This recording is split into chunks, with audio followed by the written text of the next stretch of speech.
আল্লাহ রাব্বুল আলামিনের কাছে কোরআন সুপারিশ, রোজা সুপারিশ করবে, বলবে আল্লাহ আমি তাকে খানা থেকে, স্ত্রীর কাছে যাওয়া থেকে বাধা প্রদান করেছি, আপনি তার ব্যাপারে আমার সুপারিশ কবুল করেন।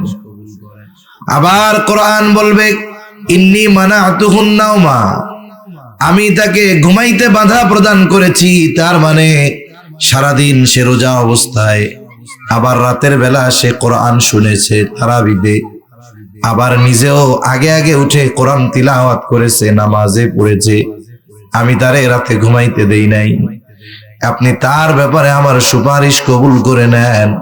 নবীজি বলেন আল্লাহ রাব্বুল আলামিন কোরআন আর রোজা যখন সুপারিশ করবে, ওই ব্যক্তির ব্যাপারে কোরআন আর রোজার সুপারিশ আল্লাহ কবুল করে নিবে। এজন্য আমাদের রোজার ব্যাপারে যত্নবান হওয়া দরকার, কোরআনের ব্যাপারে যত্নবান হওয়া দরকার, নিজেরা কোরআন পড়া দরকার, বাচ্চাদের কোরআন শেখানো দরকার, সমাজের মানুষকে কোরআন শেখানোর ব্যবস্থা করা দরকার, ঠিক না? দরকার। এই যে মাদ্রাসা হইতেছে, কোরআনের মাদ্রাসা, আল্লাহ যদি চায় একটা সময় সামনে মসজিদ হবে, মাদ্রাসাও সুন্দর হবে, এলাকার ছেলেরা কোরআন শিখবে। আগে আমাদেরকে কোরআনই শিক্ষা অর্জন করতে হবে, এরপরে অন্য শিক্ষা। একটা মানুষ বাস্তবেই মানুষ হতে পারে তখন যখন তার মধ্যে কোরআনের শিক্ষা থাকে, দ্বীনি শিক্ষা থাকে। আর যদি দ্বীনি শিক্ষা না থাকে কি হয়? আমরা দেখি অনেক জাগতিক ডিগ্রি অর্জন করছে, অনেক উচ্চ ডিগ্রিধারী, ডক্টরেট, কিন্তু তারা পাপাচার, অনাচার, গুনার সাথে, মানুষের এটা মেরে খাওয়ার সাথে, দুর্নীতির সাথে জড়ায় গেছে। এজন্য ছেলেকে, সন্তানকে আমরা যা বানাই ওটা পরের হিসাব, কিন্তু আমাকে অবশ্যই তাকে দ্বীন শেখাতে হবে, কোরআন শেখাতে হবে, নিজেরাও শিখতে হবে। তাহলে কিয়ামতের দিন কোরআন আর রোজা আমার আপনার জন্য সুপারিশ করবে। এই রমজান মাস চলে আসতেছে, আমরা আগের থেকেই রমজানের জন্য প্রস্তুতি নিব। মাইকের আওয়াজ যাচ্ছে, আমার মা বোনেরা অনেকে কথা শুনতেছেন। মনে রাখতে হবে আমাদেরকে এখন থেকেই সর্বশেষ রোজার জন্য প্রস্তুতি নেওয়া দরকার। রাসূল সাল্লাল্লাহু আলাইহি ওয়াসাল্লাম তো রজব মাস আগমন ঘটলেই প্রস্তুতি শুরু হয়ে যাইত। যে কোনো কাজ ভালোভাবে করার জন্য কমপক্ষে দুই ধরনের প্রস্তুতি দরকার হয়। একটা হলো মেন্টালিটি, মানসিক প্রস্তুতি, আর একটা হলো শারীরিক প্রস্তুতি। মানসিক প্রস্তুতি হবে দোয়ার মাধ্যমে, আর শারীরিক প্রস্তুতি অর্জন করতে হয় রোজা রাখার মাধ্যমে। এজন্য নবীজি দোয়ার মাধ্যমে মানসিক প্রস্তুতি শুরু করতেন ওই রজব মাস যখন আসতো তখন। হাদিসের মধ্যে আসছে নবীজি সাল্লাল্লাহু আলাইহি ওয়াসাল্লাম রজব মাস আসলেই বলতেন আল্লাহুম্মা বারিক লানা ফি রজব ওয়া শাবান ওয়া বাল্লিগনা রমাদান। আয় আল্লাহ, আপনি আমাকে রজব শাবানের বরকত দান করেন, রমজান পর্যন্ত আমারে পৌঁছায়া দেন। ওই দোয়া আমরা তো করছি, এখনো চালায়া যাব, কারণ হায়াত আমাদের সীমিত। আমরা রোজা পর্যন্ত বেঁচে থাকতে পারবো কিনা এর কোনো নিশ্চয়তা আছে নাকি? এর কোনো নিশ্চয়তা নাই। এই জন্য আল্লাহর কাছে দোয়া করব, আল্লাহ আপনি আমাদেরকে শাবানের বরকত দান করেন, সাথে সাথে বাল্লিগনা রমাদান, আমাদের রমজান পর্যন্ত পৌঁছায়া দেন। তা একেবারে অল্প সময় কিছু কথা বলার নিয়তে পবিত্র কোরআনুল কারীমের একটা আয়াত, রাসূল আকরাম সাল্লাল্লাহু আলাইহি ওয়াসাল্লামের অগণিত হাদিস থেকে একটা হাদিস পাঠ করেছি। আয়াতে কারীমার মধ্যে আল্লাহ তাআলা আমাদেরকে ইসলামের অন্যতম একটি ভিত্তি রোজা, এই রোজা ফরজের ঘোষণা দিয়েছেন। সাথে সাথে এই রোজার দ্বারা আল্লাহ তাআলার উদ্দেশ্য কি, রোজা ফরজ করার দ্বারা সে উদ্দেশ্যের কথাও আল্লাহ তাআলা জানাইছেন। আল্লাহ তাআলা বলেন ইয়া আইয়ুহাল্লাযীনা আমানু কুতিবা আলাইকুমুস সিয়াম কামা কুতিবা আলাল্লাযীনা মিন ক্বাবলিকুম লাআল্লাকুম তাত্তাকুন। আল্লাহ তাআলা বলেন, হে ঈমানদারেরা, তোমাদের উপরে রোজা ফরজ করা হয়েছে যেমনি ভাবে তোমাদের পূর্ববর্তীদের উপরেও ফরজ করা হয়েছিল। লাআল্লাকুম তাত্তাকুন, রোজা ফরজ করার উদ্দেশ্য হলো যাতে তোমরা মুত্তাকি হতে পারো। এই রোজা সিয়াম এটা ইসলামের 5টি ভিত্তির একটি। রাসূলুল্লাহ সাল্লাল্লাহু আলাইহি ওয়াসাল্লাম বলেন, বুনিয়াল ইসলামু আলা খামস, শাহাদাতি আল্লা ইলাহা ইল্লাল্লাহ ওয়া আন্না মুহাম্মাদার রাসূলুল্লাহ ওয়া ইকামিস সালাতি ওয়া ইতাইজ যাকাহ ওয়াল হজ্জি ওয়া সাওমি রমাদান। রাসূলুল্লাহ সাল্লাল্লাহু আলাইহি ওয়াসাল্লাম বলেন, ইসলামের মূল বুনিয়াদ এটা হলো 5টি। 1 নাম্বার, এই কথার সাক্ষ্য দেওয়া যে আল্লাহ ছাড়া কোনো ইলাহা নাই এবং মুহাম্মাদুর রাসূলুল্লাহ সাল্লাল্লাহু আলাইহি ওয়াসাল্লাম তিনি হলেন আল্লাহর পক্ষ থেকে প্রেরিত রাসূল। 2 নাম্বার, নামাজ কায়েম করা, যাকাত প্রদান করা, হজ করা, রোজা রাখা। তাহলে রোজা হলো ইসলামের 5টি ভিত্তির একটি। এই রমজান মাস আসতেছে, এই মাসেই এই রোজা আল্লাহ ফরজ করেছেন। আল্লাহ তাআলা কোরআনুল কারীমের মধ্যে জানিয়ে দিয়েছেন, আসমান জমিনের সৃষ্টি থেকে নিয়ে আল্লাহ তাআলা 12টি মাস নির্ধারণ করেছেন। আল্লাহ তাআলা বলেন, ইন্না ইদ্দাতাশ শুহুরি ইনদাল্লাহি 12 শাহরান ফি কিতাবিল্লাহি ইয়াওমা খালাকাস সামাওয়াতি ওয়াল আরদা মিনহা আরবাআতুন হুরুম। আল্লাহ তাআলা জানিয়ে দেন, আসমান জমিনের সৃষ্টি থেকে নিয়ে এই মাস হলো 12টা। এই 12টি মাসের মধ্যে 4টি মাস হলো সম্মানিত মাস। মিনহা আরবাআতুন হুরুম, 4টি মাস হলো সম্মানিত মাস। এই যে শাবানের আগে যেই মাস ছিল রজব মাস, জিলকাদ, জিলহাজ, মুহররম, এই 3 মাস ধারাবাহিক সাথে রজব মাস, এই 4 মাস হলো সম্মানিত মাস। কিন্তু রমজান মাসকে আল্লাহ তাআলা হারাম মাসের অন্তর্ভুক্ত করেন নাই ঠিক, কিন্তু এই রমজান মাস হলো 12টি মাসের মধ্যে সর্বশ্রেষ্ঠ মাস। রমজান মাস 12টি মাসের মধ্যে সর্বশ্রেষ্ঠ মাস। সেই মাস চলে আসতেছে। আজকে শাবান মাসের 24 তারিখ, একটু পরে শেষ হয়ে যাবে, সূর্য ডুবার সাথে সাথে 25 তারিখ শুরু হয়ে যাবে। আল্লাহ তাআলা এই উম্মতের শ্রেষ্ঠত্ব দান করেছেন 5টি কারণে। উল্লেখযোগ্য 5টি বিষয় আল্লাহ তাআলা এই উম্মতকে দান করেছেন যা আর কাউকে দান করেন নাই। 1 নাম্বার, এই উম্মত পেয়েছে শ্রেষ্ঠ নবী সাইয়্যিদুল আম্বিয়া। এই উম্মত পেয়েছে সাইয়্যিদুল কুতুব, শ্রেষ্ঠ কিতাব পেয়েছে। এই উম্মত পেয়েছে শ্রেষ্ঠ রাত। এই উম্মত পেয়েছে শ্রেষ্ঠ দিন। সাথে সাথে এই উম্মত নিজেও শ্রেষ্ঠ উম্মত হয়ে গেছে। সুবহানাল্লাহ। তাহলে উম্মত কি পাইছে? বলে শ্রেষ্ঠ নবী পেয়েছে, শ্রেষ্ঠ কিতাব পেয়েছে, শ্রেষ্ঠ রাত পেয়েছে, শ্রেষ্ঠ দিন পেয়েছে, সাথে সাথে এই উম্মত শ্রেষ্ঠ মাসও পেয়ে গেছে।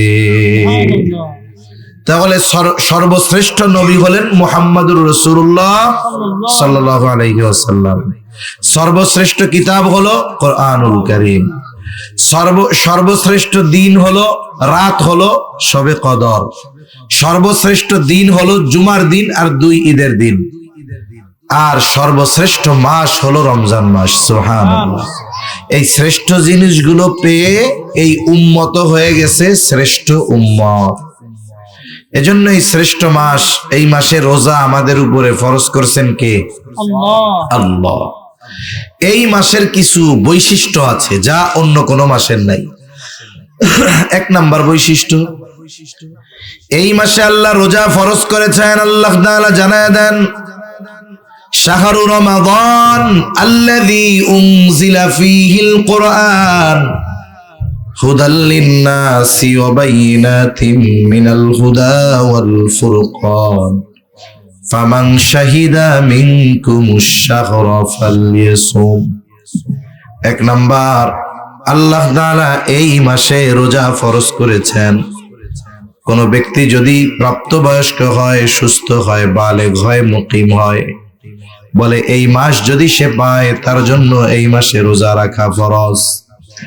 রোজার ফরজিয়ত যদি কেউ অস্বীকার করে বেঈমান হয়ে যাবে।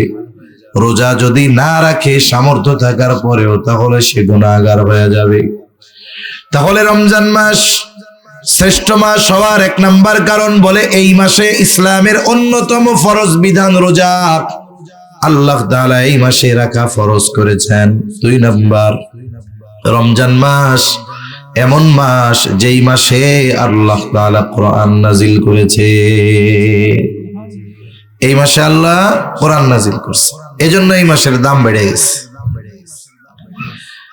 আল্লাহ তাআলা বলেন, শাহরু রমাদান আল্লাযী উনজিলা ফীহিল কুরআন হুদাল লিন-নাসি ওয়া বাইয়িনাতিন মিনাল হুদা ওয়াল ফুরকান। রমজান মাস আল্লাযী উনজিলা ফীহিল কুরআন, যেই মাসের মধ্যে আল্লাহ কোরআন নাজিল করেছে। আর এই কোরআন কি? কোরআন হলো মানুষের জন্য হেদায়েত। শুধু তাই না, সত্য মিথ্যার পার্থক্যকারী হলো এই কোরআন। তাহলে এই মাসে আল্লাহ কোরআন নাজিল করছে। আবার এই মাসে আল্লাহ তাআলা একটা রজনী দান করেছে, বলে এই মাসের ওই রাতে আল্লাহ কোরআন নাজিল করছিল, যার কারণে ওই রাত হয়ে গেছে শ্রেষ্ঠ রাত। সেই রজনীকে আমরা মহিমান্বিত রজনী হিসাবে জানি, লাইলাতুল কদর। আল্লাহ তাআলা বলেন, ইন্না আনজালনাহু ফি লাইলাতিল কদর ওয়া মা আদরাকা মা লাইলাতুল কদর লাইলাতুল কদরি খায়রুম মিন আলফি শাহর। আল্লাহ তাআলা বলেন, ইন্না আনজালনাহু ফি লাইলাতিল কদর, আমি কোরআন কদরের রজনীতে নাজিল করেছি। আবার আল্লাহ তাআলা জিজ্ঞাসা করেন, ওয়া মা আদরাকা মা লাইলাতুল কদর, আপনি কি জানেন লাইলাতুল কদর কি? আল্লাহ তাআলাই জবাব দেন, লাইলাতুল কদরি খায়রুম মিন আলফি শাহর। বলে এই এক রাত এত মূল্যবান রাত, বলে এই রাত 1000 মাসের চাইতেও উত্তম। তাহলে ওই রকম 1000 মাসের চাইতেও একটা রাত উত্তম। তা এই রাতের দাম কেন বাড়ছে? বলে এই রাতের দাম বাড়ার অন্যতম কারণ, রমজান মাসের দাম বাড়ছে কোরআন নাজিল হওয়ার জন্য ওই মাসে, আর এই রাতের দাম বেড়েছে এই রাতে কোরআন নাজিল হওয়ার কারণে। সুবহানাল্লাহ। তাহলে দেখেন, কোরআনের সাথে রমজানের একটা সম্পর্ক আছে না নাই? একটা সম্পর্ক আছে। তারপরে এই মাসে আল্লাহ তাআলা কি করেন? হাদিসের মধ্যে আসছে, ইদা দাখালা রমাদান, যখন রমজান মাস প্রবেশ করে, রমজান মাস শুরু হয়ে যায়, ফুতিহাত আবওয়াবুল জান্নাহ, আল্লাহ তাআলা জান্নাতের দরজাগুলো খুলে দেয়। আর এক বর্ণনায় আসছে, ফুতিহাত আবওয়াবুস সামা, আসমানের দরজাগুলো আল্লাহ খুলে দেয়।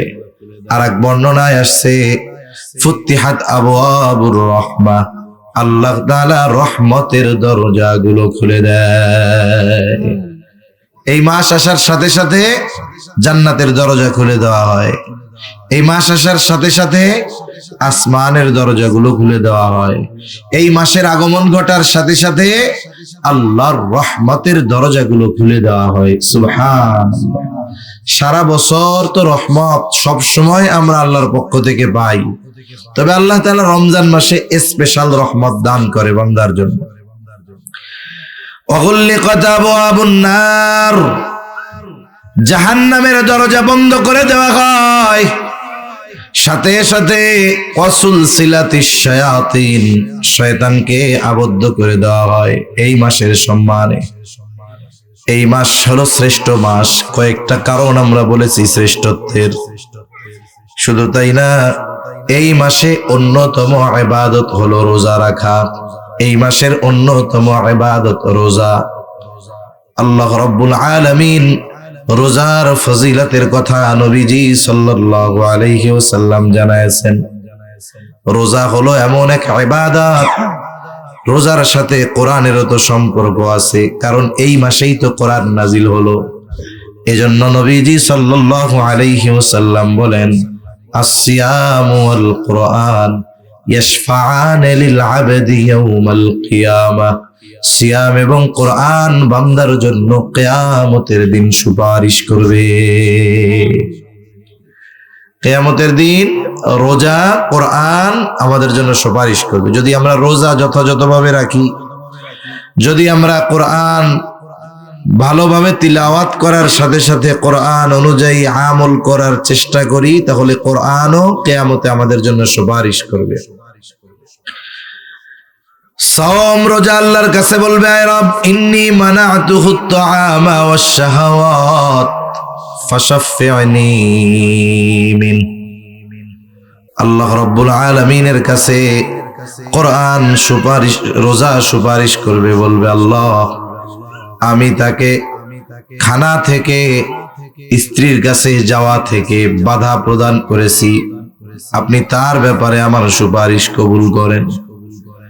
আবার কোরআন বলবে, ইন্নী মানাতুহুন নাওমা, আমি তাকে ঘুমাইতে বাধা প্রদান করেছি, তার মানে সারাদিন সে রোজা অবস্থায়, আবার রাতের বেলা সে কোরআন শুনেছে তারাবিতে, আবার নিজেও আগে আগে উঠে কোরআন তিলাওয়াত করেছে, নামাজে পড়েছে, আমি তারে রাতে ঘুমাইতে দেই নাই, আপনি তার ব্যাপারে আমার সুপারিশ কবুল করে নেন। নবীজি বলেন, আল্লাহ রাব্বুল আলামিন কোরআন আর রোজা যখন সুপারিশ করবে, ওই ব্যক্তির ব্যাপারে কোরআন আর রোজার সুপারিশ আল্লাহ কবুল করে নিবে।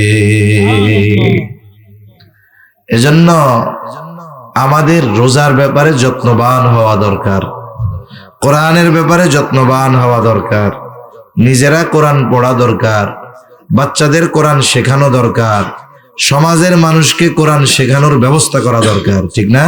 দরকার। এই যে মাদ্রাসা হইতেছে, কোরআনের মাদ্রাসা, আল্লাহ যদি চায় একটা সময় সামনে মসজিদ হবে, মাদ্রাসাও সুন্দর হবে, এলাকার ছেলেরা কোরআন শিখবে। আগে আমাদেরকে কোরআনই শিক্ষা অর্জন করতে হবে, এরপরে অন্য শিক্ষা। একটা মানুষ বাস্তবেই মানুষ হতে পারে তখন যখন তার মধ্যে কোরআনের শিক্ষা থাকে, দ্বীনি শিক্ষা থাকে। আর যদি দ্বীনি শিক্ষা না থাকে, কি হয়? আমরা দেখি অনেক জাগতিক ডিগ্রি অর্জন করছে, অনেক উচ্চ ডিগ্রিধারী, ডক্টরেট, কিন্তু তারা পাপাচার, অনাচার, গুনার সাথে, মানুষের এটা মেরে খাওয়ার সাথে, দুর্নীতির সাথে জড়ায় গেছে। এজন্য ছেলেকে, সন্তানকে আমরা যা বানাই ওটা পরের হিসাব, কিন্তু আমাকে অবশ্যই তাকে দ্বীন শেখাতে হবে, কোরআন শেখাতে হবে, নিজেরাও শিখতে হবে। তাহলে কিয়ামতের দিন কোরআন আর রোজা আমার আপনার জন্য সুপারিশ করবে। এই রমজান মাস চলে আসতেছে, আমরা আগের থেকেই রমজানের জন্য প্রস্তুতি নিব। মাইকের আওয়াজ যাচ্ছে, আমার মা বোনেরা অনেকে কথা শুনতেছেন। মনে রাখতে হবে, আমাদেরকে এখন থেকেই সর্বশেষ রোজার জন্য প্রস্তুতি নেওয়া দরকার। রাসূল সাল্লাল্লাহু আলাইহি ওয়াসাল্লাম তো রজব মাস আগমন ঘটলেই প্রস্তুতি শুরু হয়ে যাইত। যে কোনো কাজ ভালোভাবে করার জন্য কমপক্ষে দুই ধরনের প্রস্তুতি দরকার হয়। একটা হলো মেন্টালিটি, মানসিক প্রস্তুতি, আর একটা হলো শারীরিক প্রস্তুতি। মানসিক প্রস্তুতি হবে দোয়ার মাধ্যমে, আর শারীরিক প্রস্তুতি অর্জন করতে হয় রোজা রাখার মাধ্যমে। এজন্য নবীজি দোয়ার মাধ্যমে মানসিক প্রস্তুতি শুরু করতেন ওই রজব মাস যখন আসতো তখন। হাদিসের মধ্যে আসছে নবীজি সাল্লাল্লাহু আলাইহি ওয়াসাল্লাম রজব মাস আসলেই বলতেন, আল্লাহুম্মা বারিক লানা ফি রজব ওয়া শাবান ওয়া বাল্লিগনা রমাদান। আয় আল্লাহ, আপনি আমাকে রজব শাবানের বরকত দান করেন, রমজান পর্যন্ত আমারে পৌঁছায়া দেন। ওই দোয়া আমরা তো করছি, এখনো চালায়া যাব, কারণ হায়াত আমাদের সীমিত। আমরা রোজা পর্যন্ত বেঁচে থাকতে পারবো কিনা এর কোনো নিশ্চয়তা আছে নাকি?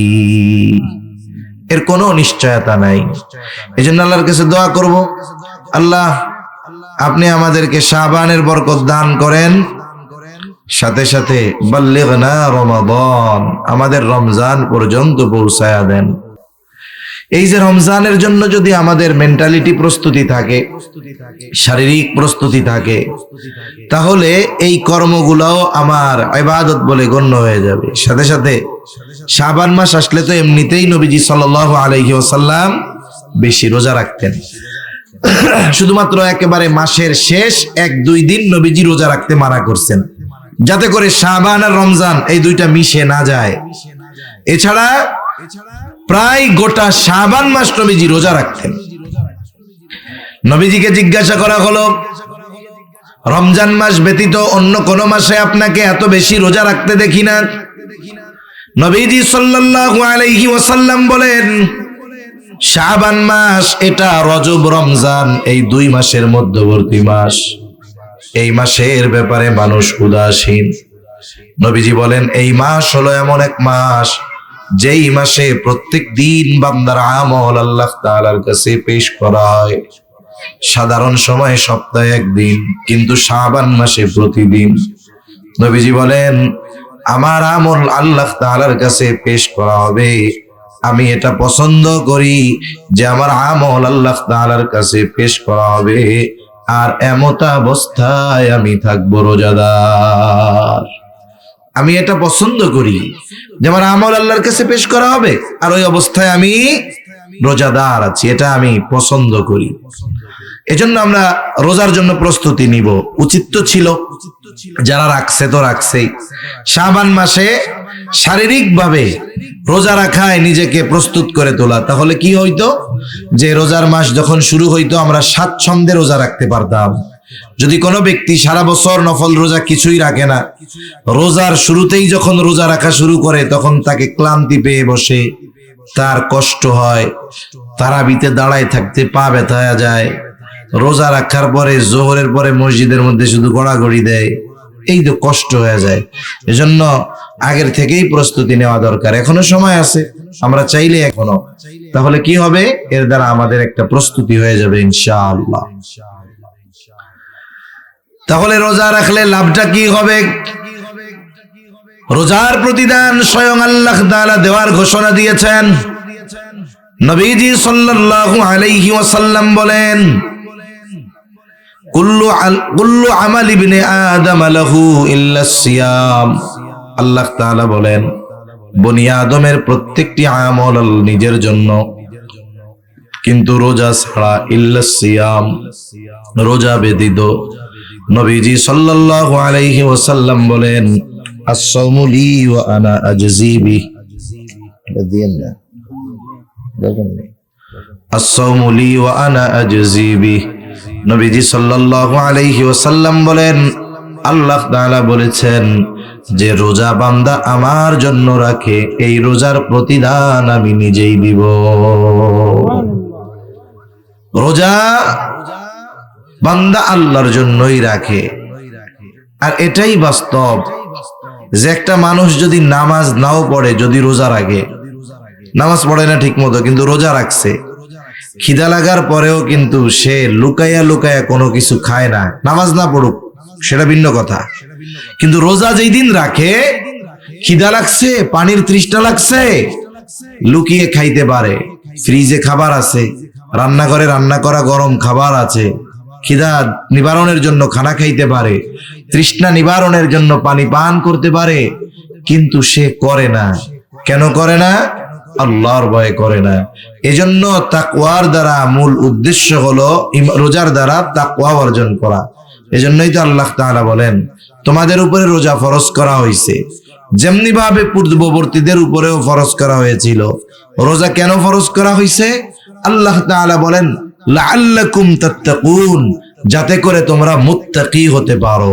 তার মানে রোজা রাখার দ্বারা তাকওয়া অর্জন করা যায়, আর রোজা রাখলে এর প্রতিদান স্বয়ং আল্লাহ তাআলা দিবেন। রাসূলুল্লাহ সাল্লাল্লাহু আলাইহি ওয়াসাল্লাম জানায় দেন রোজাদারের স্পেশালিটি কি? নবীজি বলেন ইন্না ফিল জান্নাতি বাবান ইউকালু লাহু রায়্যান। নবীজি সাল্লাল্লাহু আলাইহি ওয়াসাল্লাম বলেন জান্নাতের একটা দরজা আছে, সেই দরজার নাম হলো রায়্যান। ওই দরজা দিয়ে শুধুমাত্র রোজাদারেরা প্রবেশ করতে পারবে, অন্য কেউ পারবে না। ফেরেশতারা ডাকতে থাকবে ফাইনাস সাইমুন, কোথায় রোজাদারেরা? আপনাদের জন্য এই দরজা। এইবার রোজাদারেরা ওই দরজা দিয়ে জান্নাতে প্রবেশ করবে। এটা রোজাদারদের জন্য স্পেশালিটি, আলাদা এক মর্যাদা। নবীজি বলেন রোজাদার ব্যতীত এই দরজা দিয়ে অন্য কাউকে প্রবেশ করতে দেওয়া হবে না। এটা আলাদা সম্মান। তাহলে রমজান মাস শ্রেষ্ঠ মাস। শ্রেষ্ঠত্বের কয়েকটা কারণ আমরা জানছি। 1 নাম্বার কারণ, এই মাসে রোজা ফরজ। 2 নাম্বার কারণ, এই মাসে কোরআন নাজিল হয়েছে। 3 নাম্বার কারণ, এই মাসেই আছে লাইলাতুল কদর। 4 নাম্বার কারণ, বলে এই মাসের সম্মানার্থে আল্লাহ তাআলা জান্নাতের দরজা খুলে দেয়। 5 নাম্বার, আসমানের দরজা খুলে দেয়। 6 নাম্বার, রহমতের দরজা খুলে দেয়। 7 নাম্বার, জাহান্নামের দরজা বন্ধ করে দেয়। 8 নাম্বার, বলে আল্লাহ তাআলা এই মাসে শয়তানকে আটকায় রাখে। এখন এই মাসের করণীয় কি? বলে 1 নম্বরে যার উপরে রোজা রাখা ফরজ সে রোজা রাখবে। আর রোজা রাখলে দুনিয়ারও লাভ, আখিরাতেও লাভ। রোজা যে রাখবে তার প্রতিদান দিবে কে? জোরে কোন। এই যে রোজা রাখে, অনেক সময় না খাওয়ার কারণে মুখে একটা গন্ধ হয়, দাঁত না মাজার কারণে না, পেটটা খালি থাকে, পাকস্থলী খালি থাকে, একটা গন্ধ আসে। রাসূলুল্লাহ সাল্লাল্লাহু আলাইহি ওয়াসাল্লাম বলেন রোজাদার রোজা রাখার কারণে তার যেই গন্ধ আসে মুখ দিয়ে, লা খুলুফু ফামিস সাইমি আতয়াবু ইনদাল্লাহি তাআলা মির রিহিল মিস্ক।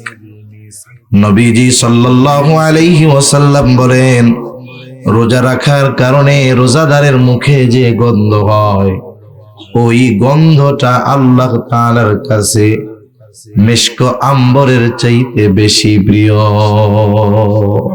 সুবহান। কোন সময় প্রিয় হবে?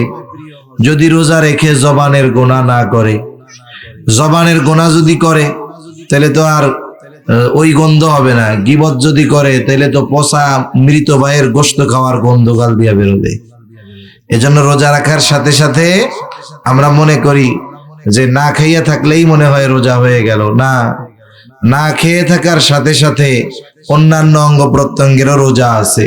কোন ব্যক্তি যদি গুনাহ করে না খেয়েও থাকে তাহলে তার ফরজ আদায় হলো, কিন্তু রোজার দ্বারা যেই মূল প্রতিদান সেটা থেকে সে বঞ্চিত হয়ে যাবে। এজন্য রোজা রাখার সাথে সাথে জবানের গোনা, চোখের গোনা, পায়ের গোনা, হাতের গোনা, এগুলা থেকে আমাদের বাঁচতে হবে। যদি বাঁচি তাইলে ওই রোজাটা আল্লাহর জন্য হবে। যদি গুনাহ থেকে বাঁচি সাথে সাথে রোজা রাখি, বলে ওই রোজা আমাকে জাহান্নাম থেকে বাঁচানোর ঢাল হবে। মনে করেন একজনের ঢাল হলো কাগজের ঢাল। ঢাল চিনেন আপনারা? ঢাল আগের আমলে মারামারির সময় এগুলো লাগতো আর কি। এখন তো আর ওইগুলো লাগে না, এখন তো ঠুস ঠাস মেরে দেয় খালি। এখন সব স্মার্ট আর ডিজিটাল হয়ে গেছে। এখন ওই ঢাল দিয়ে অস্ত্রের আঘাত মানুষ ঠেকাইতো। জাহান্নামের ঢাল হলো রোজা, জাহান্নামের আগুন থেকে বাঁচার ঢাল। এখন বলেন তো ঢাল ঠিক আছে, তবে ওইটা কাগজের। ওই ঢাল দিয়া অস্ত্র তো বহুদূর, আগুন তো বহুদূর, পানির থেকেই বাঁচা যাবে না, ঠিক না? একটু পানি লাগলেই ছিঁড়ে যাবে। অনুরূপ ভাবে কেউ যদি গুনাহ করে তার ঢাল ওইরকম কাগজের ঢালের মতো, আগুনের কাছে গেলে ওইটা ওরে আরো জ্বালাবে বেশি। এজন্য রোজা রেখে যদি আমরা গুনাহ থেকে বাঁচতে পারি তাহলে ওই রোজা আমাকে জাহান্নাম থেকে বাঁচাবে, ওই রোজা আমার জন্য সুপারিশ করবে, ওই রোজা আল্লাহর জন্য হবে, ওই রোজাদারের মুখের গন্ধ আল্লাহর কাছে প্রিয় হয়ে যাবে। সাথে সাথে হাদিসের মধ্যে আসছে নবীজি সাল্লাল্লাহু আলাইহি ওয়াসাল্লাম বলেন, যে আল্লাহর জন্য তৃষ্ণার্ত থাকে, তার মানে রোজা রাখার কারণে তার তৃষ্ণা হয় কিন্তু সে লুকায়া পানি খায় না, চিন্তা করে আমার আল্লাহ আমারে দেখতেছে। বলে যেই ব্যক্তি আল্লাহর জন্য তৃষ্ণার্ত থাকে মানে রোজা রাখে, কিয়ামতের দিন আল্লাহ তাআলা ওই ব্যক্তিকে পানি পান করাবে। কিয়ামতের দিন তৃষ্ণা নিবারণের জন্য স্বয়ং আল্লাহ তাআলা তাকে পানি পান করাবে।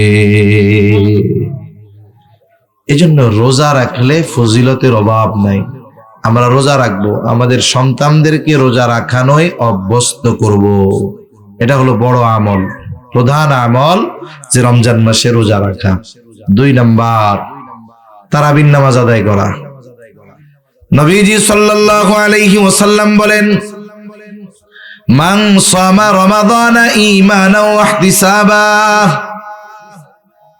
গুফিরা লাহু মা তাকদ্দামা মিন যামবিহি ওয়া মান কামা রমাদানা ঈমানান ওয়া ইহতিসাবা গুফিরা লাহু মা তাকদ্দামা মিন যামবিহি।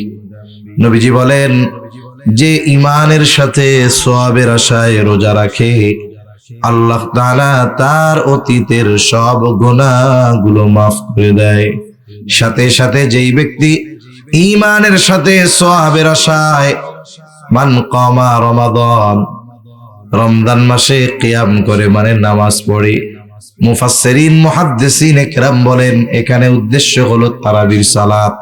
বলে তারাবির নামাজ যারা আদায় করে, এই নামাজের কারণে আল্লাহ তাআলা তার সব গুনাহগুলো মাফ করে দেয়। এখানে উদ্দেশ্য সগীরা গুনাহ, আর কবিরা গুনাহ তো তাওবা ছাড়া মাফ হবে না। এখন তার সগীরা গুনাহ যদি না থাকে তাহলে কি হবে? বলে তাহলে তার সম্মান মর্যাদা আল্লাহ আরো বাড়ায়া দিবে। এজন্য দ্বিতীয় আমল কি? আমাদের বেশি বেশি সালাত আদায় করা।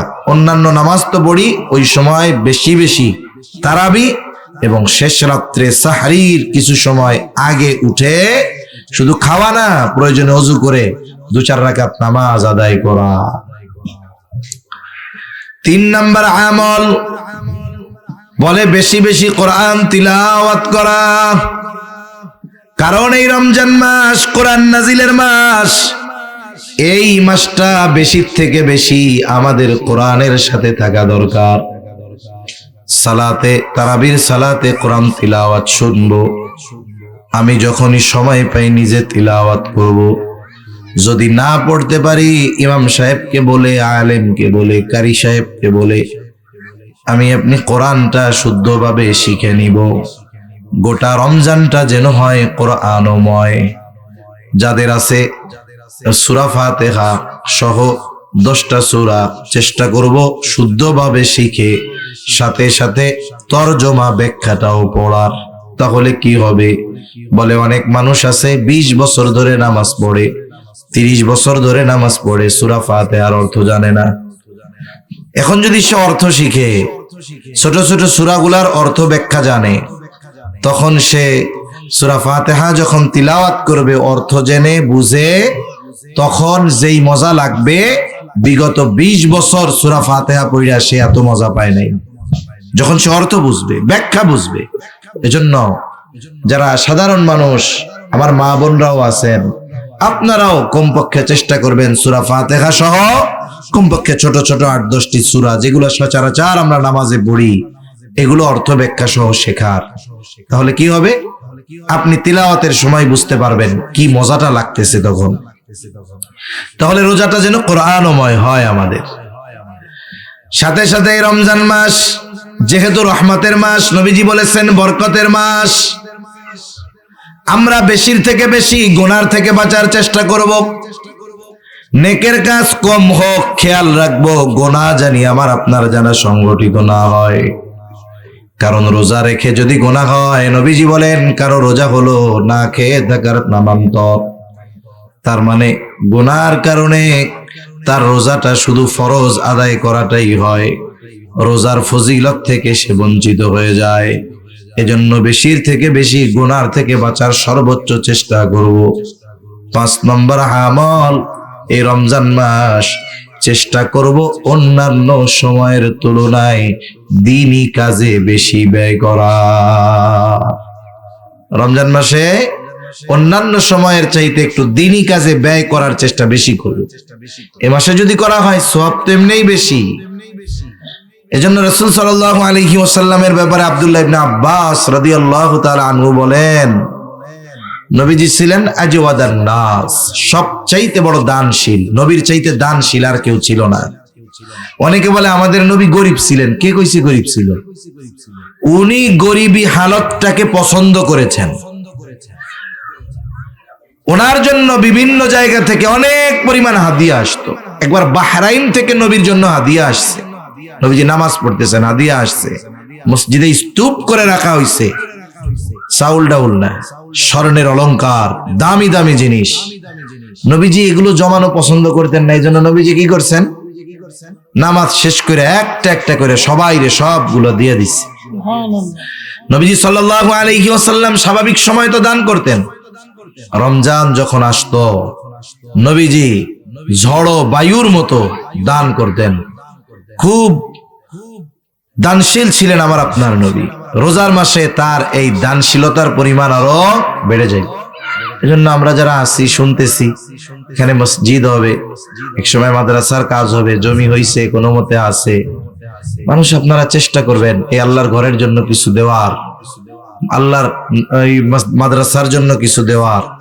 এই কাজগুলো, এই ছোট ছোট সাদাকাগুলো আখিরাতে আমাদের বড় বড় বিপদ থেকে বাঁচার কারণ হবে ইনশাআল্লাহ। তাহলে এই কয়েকটা বিষয় আমরা জেহেনের মধ্যে রাখবো। রমজান মাস শ্রেষ্ঠ মাস। এই মাসের শ্রেষ্ঠত্ব কেন? আল্লাহ এই মাসে কোরআন নাজিল করেছে, রোজা ফরজ করেছে। এই মাসে আল্লাহ তাআলা দিয়েছেন লাইলাতুল কদর। এগুলো সহ আরো কিছু ফজিলত এই মাসের রয়েছে। এই মাসে করণীয় কি? 1 নম্বরে রোজা রাখা, 2 নম্বরে তারাবি আদায় করা, 3 নম্বরে বেশি বেশি কোরআন তিলাওয়াত করা। আর কিছু কাজ করব যদি আমার একটু সামর্থ্য থাকে। আমার ভাইয়ের একটু সামর্থ্য কম, আমি তার একটু ইফতার করাবো, সাহারি করাবো। ইফতার করানোর দ্বারা কি হবে? পেট ভরে খাওয়াতে হবে এটা তো শর্ত না। আপনার যা আছে তাই দিয়ে খাওয়ান, একটু পানি খাওয়ান, খেজুর খাওয়ান। এতে কি হবে? বলে যাকে করানো হলো ইফতার, তার রোজার সমপরিমাণ সওয়াব ইফতার করানেওয়ালাও পেয়ে যাবে। এই কারণে ওই রোজাদারের সওয়াব আবার কম হবে না। এজন্য রোজার থেকে আমরা সংযমের শিক্ষা নিব, কোরআনের সাথে অভ্যস্ত হব, সাথে সাথে গুনাহমুক্ত এই মাস অতিবাহিত করার চেষ্টা করব তো ইনশাআল্লাহ। আল্লাহ সুবহানাহু ওয়া তাআলা আমাদেরকে হায়াতে বরকত দিয়ে রমজান পর্যন্ত পৌঁছায় দেন, বলি আমিন। সাথে সাথে রমজানের হক আদায় করে রমজান মাস অতিবাহিত করার তৌফিক দান করেন, সকলে বলি আমিন। সাথে সাথে আমরা দোয়া করব এই মাদ্রাসাটার জন্য। মহল্লায় মসজিদ নাই, একটা মসজিদের জায়গার ব্যবস্থা হচ্ছে ইনশাআল্লাহ। সাথে সাথে আল্লাহ যেন সব কিছু আঞ্জাম দেওয়া সহজ করে দেয়, এই দোয়া আমরা করব। আল্লাহ তাআলা আমাদের কথাগুলো বুঝবার তৌফিক দান করেন, সকলে বলি আমিন। ওয়া আখিরু দাওয়ানা আনিল হামদুলিল্লাহি রাব্বিল আলামিন। আসসালামু আলাইকুম ওয়া রাহমাতুল্লাহি ওয়া বারাকাতুহু। সুবহানাকা আল্লাহুম্মা ওয়া বিহামদিক আশহাদু আল লা ইলাহা ইল্লা আনতা আস্তাগফিরুকা ওয়া আতুবু ইলাইক।